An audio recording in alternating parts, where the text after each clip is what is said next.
we started out with a segment on the spotted owl wars, the timber wars, and we segued from that into a beautifully restored watershed and an environmental activist kayaking through it, talking about the collaboration with the timber industry and the conservation and recreation community in order to, improve what had been a, somewhat disturbed watershed. So these are the kinds of things that I see more and more happening in these collaborative efforts that truly help people understand each other's viewpoints and ways of working together.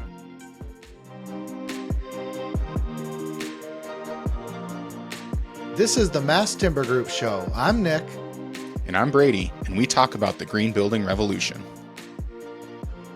Our guest today brings an extensive knowledge base and set of experience in the great outdoors of our country and beyond. He's been involved with way too many organizations to name, but notably, he and his wife Paula led the Continental Divide Trail Alliance in the completion of the National Scenic Trail all the way from Canada down to Mexico. He's the president of Choose Outdoors, which is an organization whose mission is connecting everyone to the many benefits of America's forests.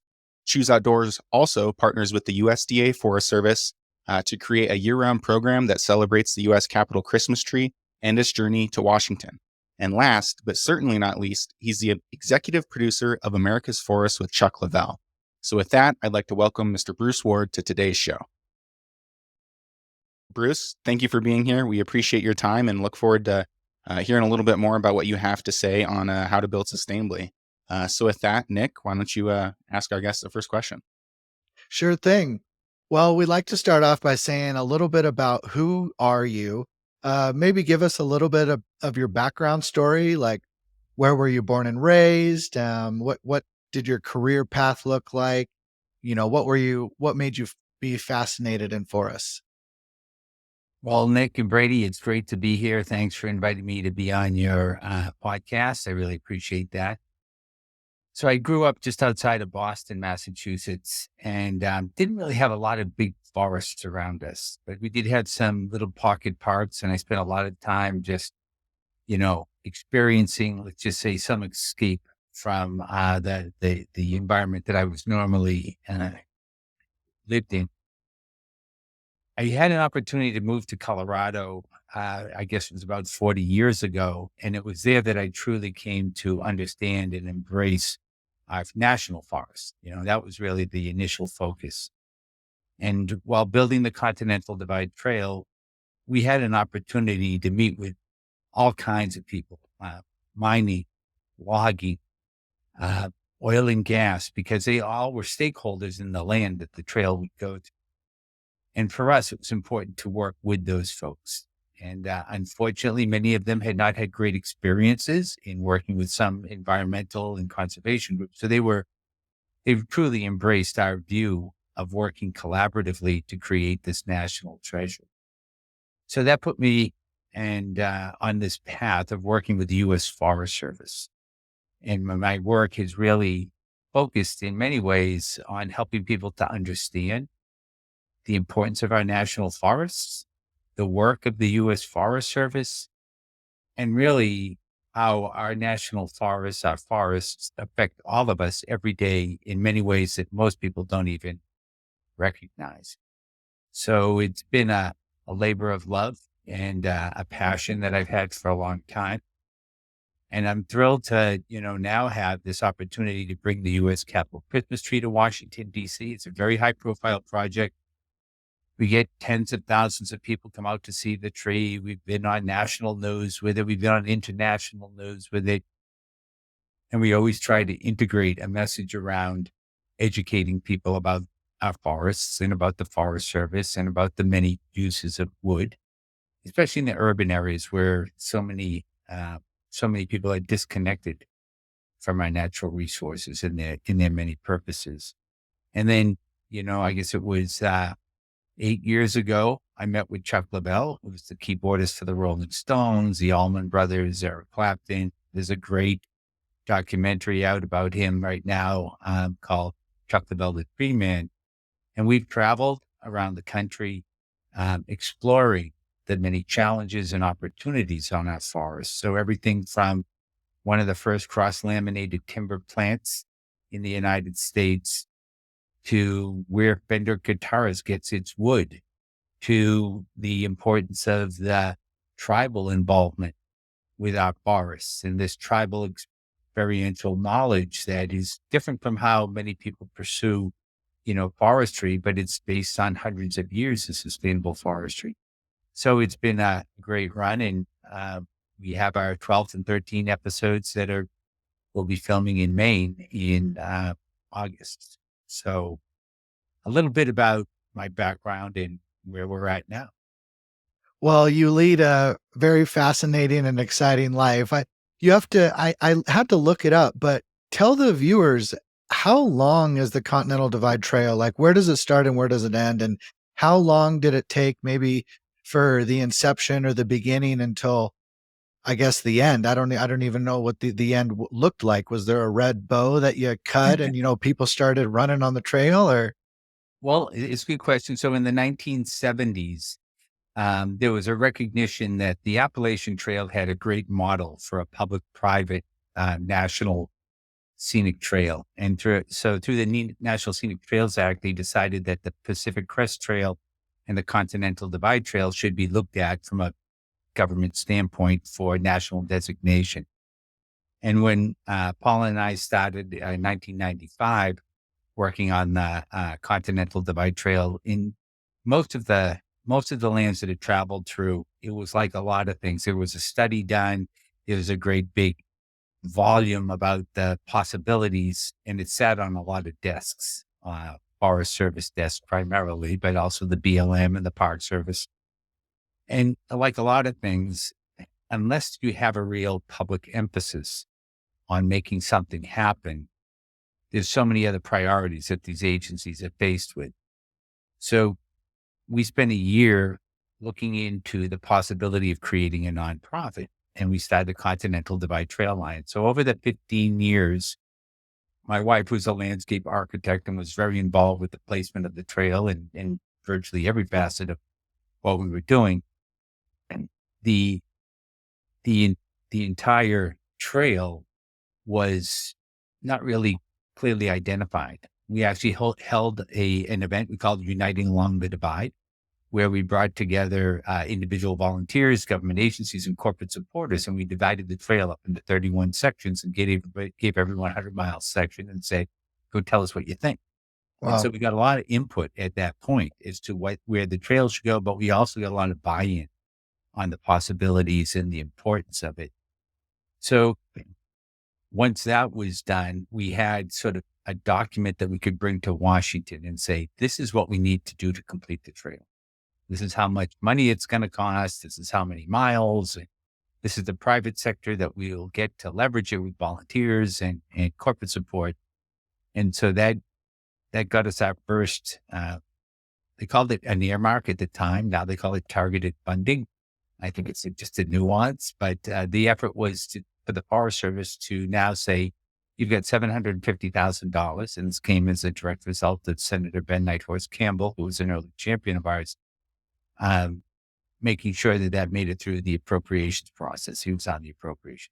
So now we had a significant, let's just say, political message that this no longer is, just a study sitting on a desk.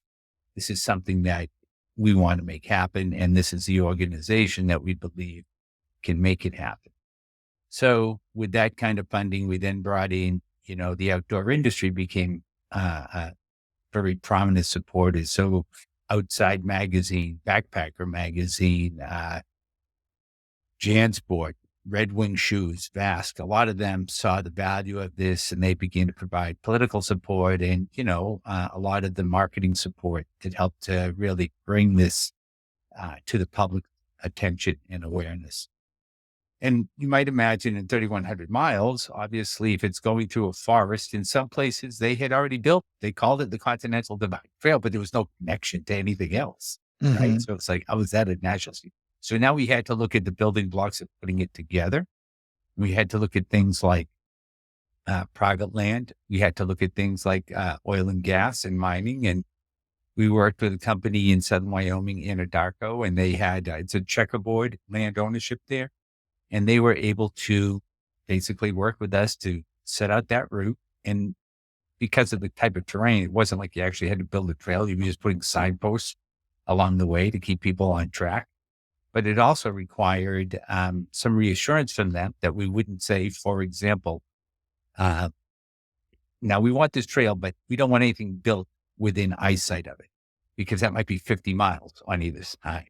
So we just said, look, all we want is a non-motorized trail that will help people primarily on horses and mountain bikes and hiking, so that they don't have to walk on the highway. And the backcountry horsemen came and they helped us put in all of the signage. So that's one example. We also had to go to the state legislature and get them a recreational liability waiver, so that if somebody got hurt while they were on the trail, they wouldn't sue Anadarko, for example. So we had to work through some of those political and legal aspects. And then in other areas, it was just a question of, in southern New Mexico, for example, talking to ranchers who weren't too excited about it initially, but, the more we talked to them about the greater good that we would be doing as a way of constructing this, we were able to get some of them to come on. And then we had Rocky Mountain National Park. And at first they were like, look, we don't need no stinking trails. We got enough trails. So we worked out a way to essentially overlay an existing trail and build that into the system. So it took a lot of different strategies. It took a lot of time, took a lot of volunteers. We would bring thousands of volunteers out to work on that trail from all over the country and educate them about the importance of their public lands and give them a sense of ownership and give them an opportunity to interact with the Forest Service and the Park Service and the BLM and some of the private stakeholders as well. So, it's not complete. I mean, when you complete, and the Appalachian Trail has been around for 100 years, isn't complete because they're always moving it, for some reason or other. But there's a lot of challenges now. Everything's, expanding the grid for, promoting electricity through renewables to, Native American issues that we've run into in certain places.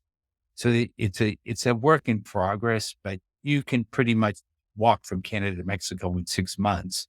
You might have to do a little bit of. Oh, is that it? Yeah, it's about 6 months. So So- if you got nothing to do for 6 months, Yeah. I think could be your next goal. I'll put that on the calendar. I'm thinking that kind of is a quick overview of where that trail is at, how we got there.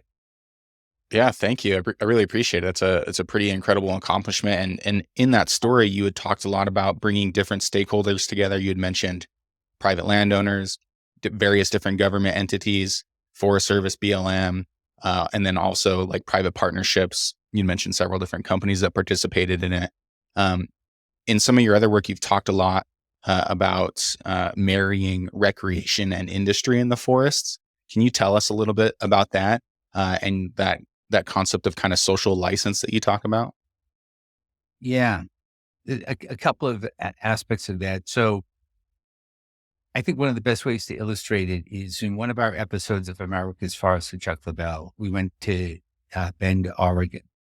And so there was an area around the perimeter of Bend that the Forest Service wanted to do a lot of thinning to prevent a catastrophic wildfire from impacting the city. So one of the things they thought was brilliant was they went to the mountain biking club and they said, look, we got to clear these trees. Why don't you guys come out there with us and help us create some cool mountain biking trails while we're cutting these trees down? So they built in a level of understanding with a constituent group that potentially could have been, adverse to their efforts. And so in our episode, we've got Chuck mountain biking. I think he's on his way to a brewery in Bend with a local recreation activist. And in the background, we have the logging trucks going by. And so we tell the story of them working collaboratively as a means of, addressing the social license factor. Another example I would give you in Oregon, we started out with a segment on the spotted owl wars, the timber wars. And we segued from that into a beautifully restored watershed and an environmental activist kayaking through it, talking about the collaboration with the timber industry and the conservation and recreation community in order to, improve what had been a, somewhat disturbed watershed. So these are the kinds of things that I see more and more happening in these collaborative efforts that truly help people understand each other's viewpoints and ways of working together. What did you find? So the mission of Choose Outdoors is to connect everyone to the many benefits of America's forests. And, there's a lot of people in the world with a lot of different ideas on, some people just flat out are against maybe, healthy forest management, logging, like this, that. What were some of the biggest hurdles or maybe takeaways where you can see eye to eye and more or less educate people on the positivities of, forest management, maybe with forest fires coupled in there in general. But what did you kind of keep running up against out there in the world? Well, you've raised an interesting point because I think I refer to it somewhat ironically as the silver bullet. It's been these catastrophic wildfires and the massive insect infestations because it's in the news every day. Somewhere there's a catastrophic wildfire. Somewhere they're closing campgrounds because of hazard trees, and so people realize something is going on our forests, and they want to know why, and they want to know who's doing something about this, and how did we let it get to this point?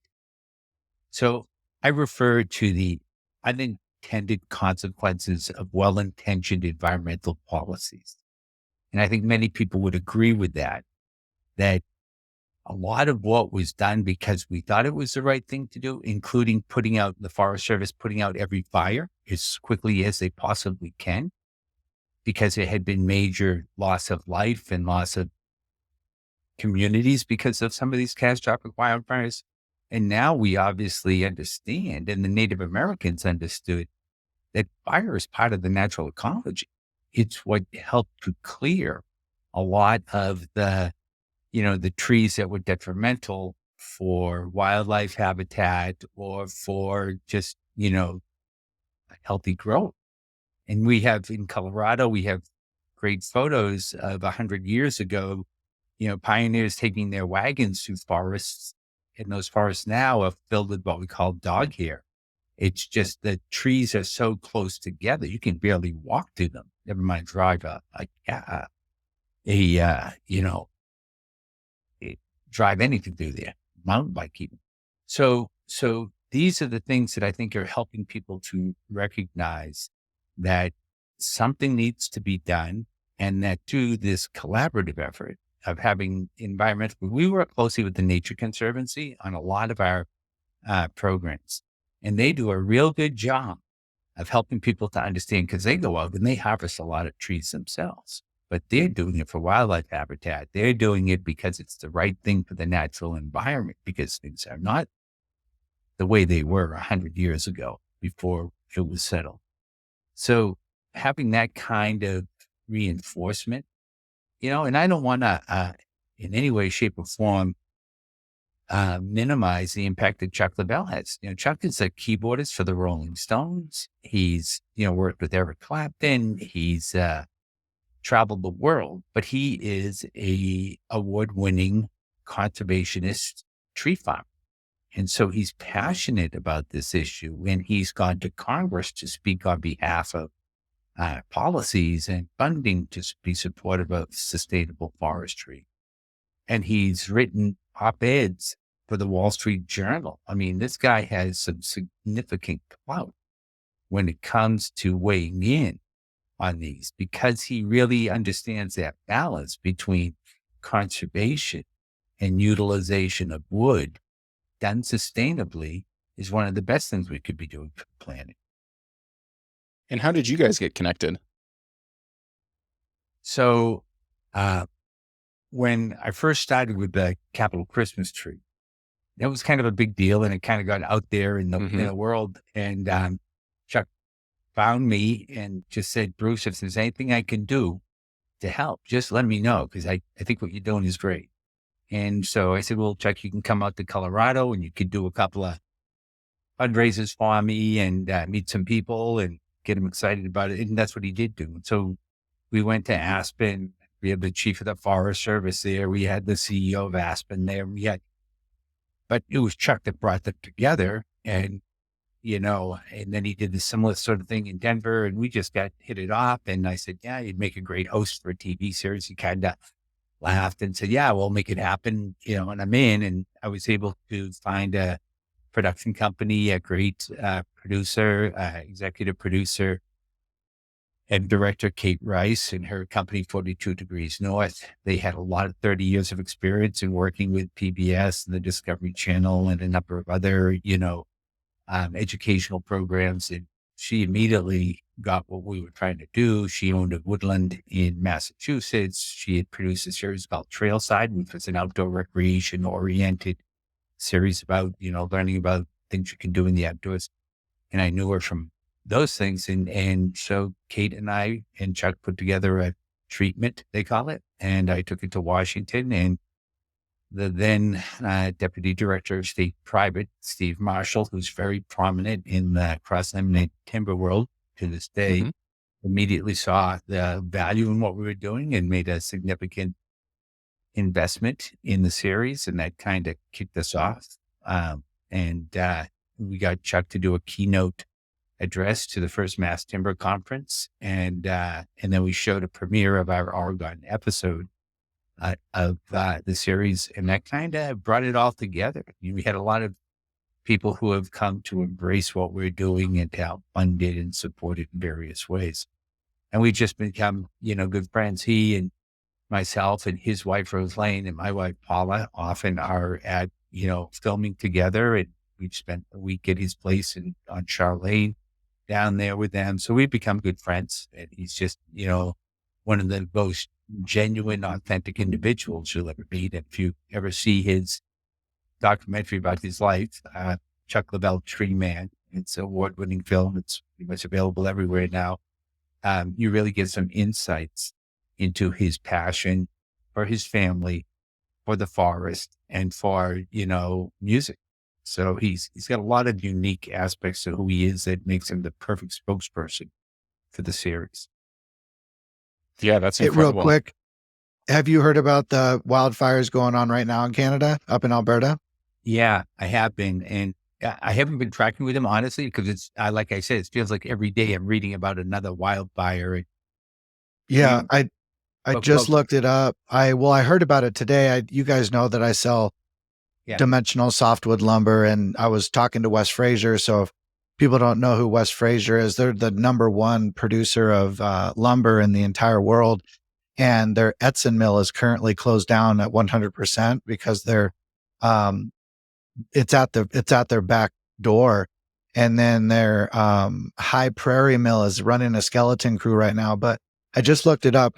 Over 25,000 people were evacuated in Alberta. There's 103 wildfires burning across the Western province right now.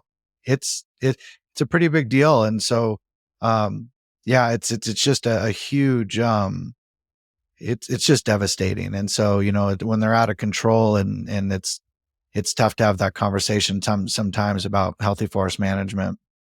Well, we were evacuated 3 times we had a home in the wildland urban interface here in Colorado, and we're evacuated because of catastrophic wildfires. So it's certainly something that we're very familiar with. It's an emotional issue for us. And, again, it comes down to having the social license for the agencies to go in and do that thinning. And, from some people's perspective, it's destroying their scenic view or their favorite mountain biking trail or whatever.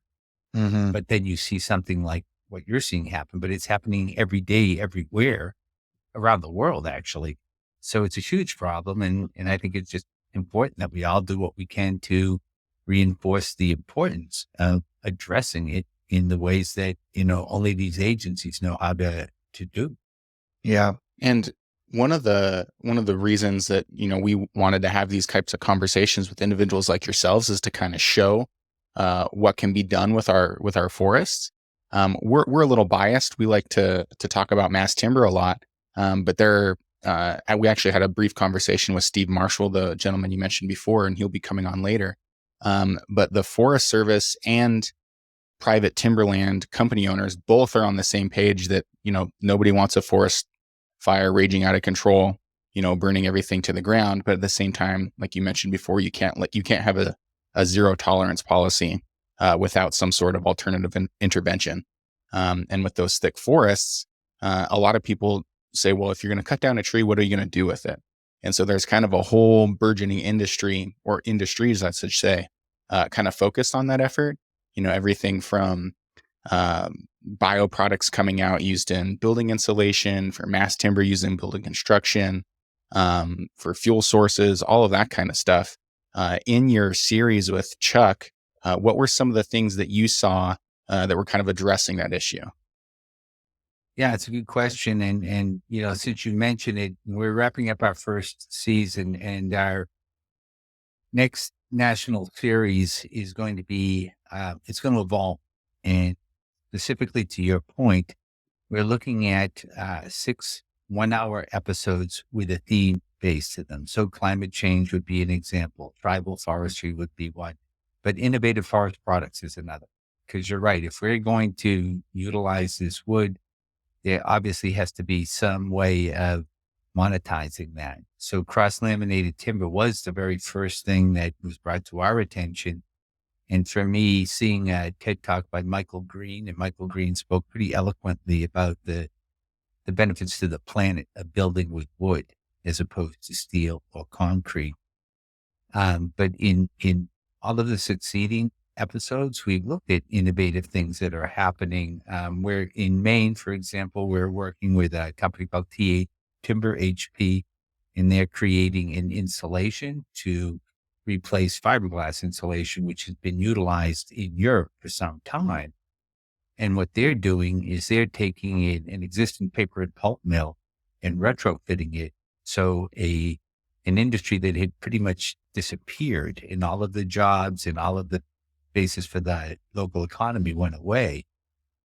Timber HP is now resurrecting that mill and bringing back the jobs and bringing back an innovative use of wood in a way that truly benefits everyone.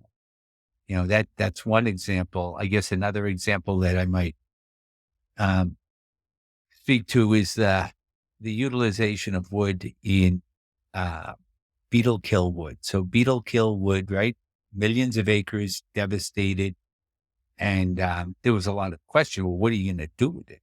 And, what we did is we looked out and we found out that there were companies that were taking this beetle kill wood and they were turning it into really beautiful guitars and drums and using it to make musical instruments.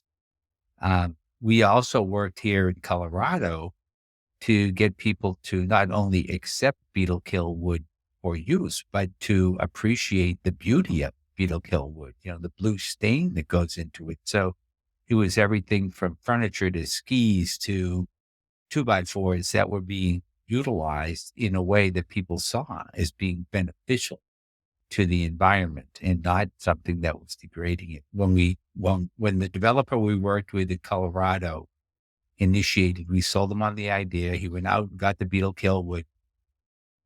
And they said to their salespeople, this is out at Lowry, which is a big development here. They said, you have to tell a potential buyer that you're building with beetle kill wood. And some of the salespeople were not too excited about that. I mean, if you're not in the know, it's like beetle kill wood is a good thing. And so what was fortunate was one of the first buyers was a woman who was really big in sustainability. And she got that bigger message of the utilization of that wood and why it was a good thing. And she became a great spokesperson, an unpaid spokesperson, because she saw it from that perspective. So, as we kind of look at our series, those are the kinds we will be looking at. There's a company, Sappy is a company that makes clothing using, the wood fiber. There are companies out there making flak jackets. It seems like no end of innovation that's going on relative to how to utilize wood. And, we think that's a good thing. That's a great thing for industry. It's a good thing made in America. And it's a good thing for our forests that are in desperate need of, further management. It might help to tell people that, if you've never heard what, beetle kill is, I mean, it's like, it's not slang. It's literally a beetle that has been brought over. Where, forgive me, do you know where it came from? Well, as I understand it, beetle kill, I believe, was indigenous here, and it's always been a part. But what's unique is the scale of what's happened. And the scale of what's happened is in part, many people would say, is because of climate change, because the beetles would die in the severe cold winters. Mm, Several days of severe cold would kill them. But then in addition to that, the trees, a healthy tree can defend itself against beetle kill by the sap. That the sap will actually help to, remove the beetles. But because it's been so dry, and because there's many of these trees, trees have a lifespan like people, and the trees, the Mount pine beetle going for, many of them are, at their age of when they die, the mortality is because we had, when the West was settled, we pretty much cut everything, right? And so you have this monoculture of trees coming back that are all the same age, and they're all sort of dying at the same time because of, the necessity of building this country. So it's really been a question of the warming of the climate and the lack of, and the age of the trees that have not given them the ability to defend themselves against the beetle. I'm reading right here, the sustainablelumbercompany.com. This is a big round number, but it says that this tiny little beetle has killed over 100 million acres of trees across the US and Canada. Yeah, it's Canada, from Canada to the Mexican border, and from the, Rocky Mountains to the West Coast. It's had an impact, and, it's what's going to replace them. And what do we do when we've, lost the habitat for animals, and when we've lost the, shade for towns that are, basically having to remove trees because of the trees. And so a lot of implications. Mhm. Bruce, you shared a lot of your experience and some of the journeys that you've gone on. Is there anything that you can point to in your life or your career that you would consider kind of like a defining moment that helped contribute to who you are or your belief systems? Yeah. So I was an adventure tour guide for 7 years, and we basically camped. I lived in tents for pretty much for 7 years in the United States and Canada and Mexico, and a lot of Europe and Africa and South America. And so what I was able to see up close was the incredible value of our public lands and our forests, especially when you go to countries that are either overdeveloped and have very little of that, left, or you see it in places where it's, so restricted because it's all private, and we didn't have the same kind of, emphasis in this country with people like Gifford Pinchot and John Muir and the founders of our conservation movement. There was a real effort not only to conserve much of our natural lands, but to make it available to the public so that we could experience it, enjoy it, and appreciate it. And both for people who were similarly interested in preserving those lands for a variety of reasons, environmental, recreational, conservationist. And so I think that's probably was the biggest epiphany. And then having people from other countries that I was taking around the United States and Canada, who were just so blown away by how much of this we had and how beautiful it was and how accessible it was. I would say that was probably the defining moment in my enthusiasm for, wanting to be a part of a movement that helps to reinforce those values. This is going to be a tough question to ask, but I'm talking jaw on the ground, beautiful. What's your favorite part of the country? Maybe like a little city, a trail. What really stands out to you if you had to say one? That's a tough question, but I will say Yosemite National Park. I worked there Okay. for 2 seasons, just not in a ranger but I'm working to the concessionaire there. And I just fell in love with it, hiked all over and really experienced the beauty of it. But I do think, like so many places, it's that concern over loving it to death, right? There are so many people that want to go there. They're talking about, some kind of, you get to go once in your lifetime to places like the Grand Canyon or Yosemite because they just can't manage the numbers. They just don't have Right. the funding or the people or the space to do it. So, um, but yeah, I mean, that's off the top of my head from the grand standpoint, but also, I'm working on the Continental Divide Trail. We were above timberline from, border to border, and we saw a lot of beautiful terrain. I think that's the other thing that people need to recognize. If you pick up a book on like the 100 best places to visit in America, guess what? Every single one of them is going to be packed with people. There are so many beautiful places. In Colorado, it's the 14ers, right? Everybody Right. wants to climb all the 14s. Well, the 13ers are just as beautiful. Some of these more beautiful, but it's not a 14er. So we just have to be thoughtful about how we visit and appreciate those places and look for places that, I have several wilderness areas that I like to hike in and I hardly see anyone. They're very beautiful. It's just, they don't have the same cachet as our national parks do, or, some of the other 100 best places that can't, folks will tell you they are. Well, you've been a part of a lot of different, fairly significant projects throughout your career. Is there something you can point to that you would consider like your greatest professional accomplishment? I think for Paula and I to start the Continental Divide Trail Alliance, I mean, it literally was a book sitting on a book sitting on dozens, if not hundreds of desks that would be dusty when we get a hold of it. And the whole idea that we could, in some ways, emulate the Appalachian Trail, but kind of put a 21st century spin on it, because we worked across all of the different recreation groups where the Appalachian Trail is pretty much hikers. They didn't want mountain bikers. They didn't really like horseback riders. This is built by hikers for hikers.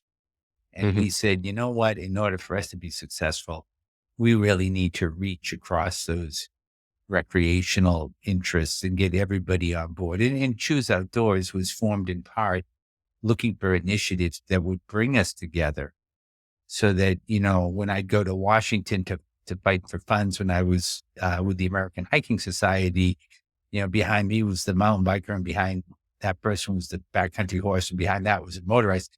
And they all were bitching about the person in front of them. I don't want those mountain bikes on my horseback trail. I don't want those hikers on my mountain biking trail. And I'm thinking, this is pretty stupid. We're not going to get very far if that's what your congressman or senator, or I've actually heard a chief of the Forest Service say when he heard recreation, he thought constant. And I thought, this is not, going to get us anywhere. So yeah, finding initiatives like the Christmas tree and the TV series were, the kinds of things that I thought would bring us together. Yeah. So what's next? So what's next? The evolution of the TV series will pretty much consume, our efforts because it'll be a national series. It'll be focused on these major issues that we're all faced with across the country and that have, true impact on every one of us every day. And, Bruce, that was amazing. Thank you for sharing everything that you did with us and to the listeners. We do have a few questions that we ask every member that comes on and shares their story with us. And the first is just, what's your favorite book, podcast, or show, and why? So there was a book that came out, I don't know, maybe 10 years ago called Last Child in the Woods.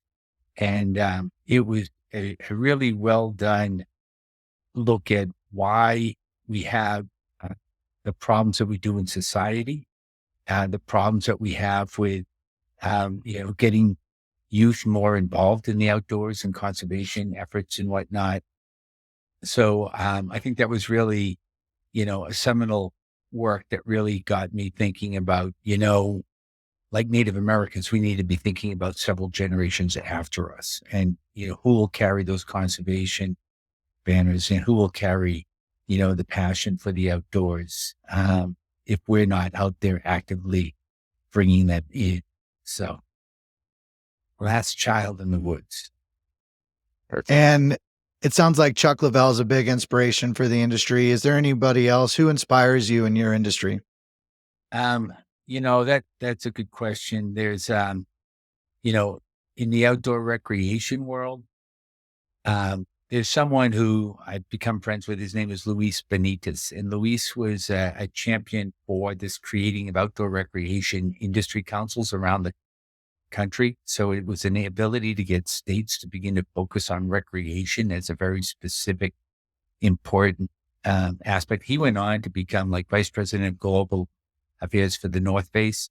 So he took on a major industry role, and he has been very prominent in that world. And I would be very surprised if that guy doesn't run for office someday, because he's got the right message and he's got the right background to do it. So off the top of my head, I'm going to say Luis Benitez. Cool. Perfect. And then before we ask our last question, where can people find out more about you or the work that you're involved with? So I'm on LinkedIn at Bruce Ward, but the website is www.chooseoutdoors.org. And that will also take you to the America's Forest with Chuck Leavell and the Capital Christmas Tree websites from that website. And our last question, it's kind of a fun little one. It's so you have found yourself a magic genie that you can only grant one wish related to your industry. What do you wish for and why? Well, I was originally going to say that everybody would watch this podcast, but I'm going to say that I think it would be, if I had that wish, I would say that it would be that every person on the planet would plant one tree. Cool. I think that would be the kind of way of connecting people to the importance of it and giving them some understanding. And that'd be a lot of trees. So that's my genie wish. Well, you already got the jump start. I know we're both a part of the Rotarian, the Mile High Rotary Club out in Denver, and we planted 30 trees last weekend or the weekend before. And I think there's a bigger goal of a trillion, right? Yeah, that'll be more than our Rotary Club tax. Just a few. But yeah, so there is a goal out there of 1 trillion trees. And I think that, a small club like ours doing what we did, and I was on a call earlier today, and they're all very excited about elevating that every year. So, and they named you as being the chair of that committee. So, yeah, that's a surprise. It's cutting breaking news right now. Well, thank you very much. It's always a pleasure, Bruce. You're hailed amongst everyone. You really are. You're humble. You're an awesome guy. We look forward to talking to you more. Thank you. Well, thanks, guys. Yes, sir. Cheers. Take care.